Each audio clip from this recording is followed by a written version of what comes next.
கொள்ள கண்ணே என் கையிரண்டும் தாவுதே.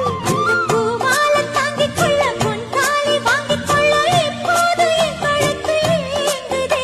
உன்னை அங்கங்கே தொட்டுக் கொள்ள அச்சாரம் இட்டுக் கொள்ள எப்போதும் இந்த உள்ளம் ஏங்குதே. அட மச்சானே இன்னும் என்ன பேச்சு? அடி மாங்கல்யம் செய்ய சொல்லி ஆச்சு. உயில் உன் பேரையும் என் பேரையும் ஒன்னாக கூவச்சு. அடி வீணா பொண்ணு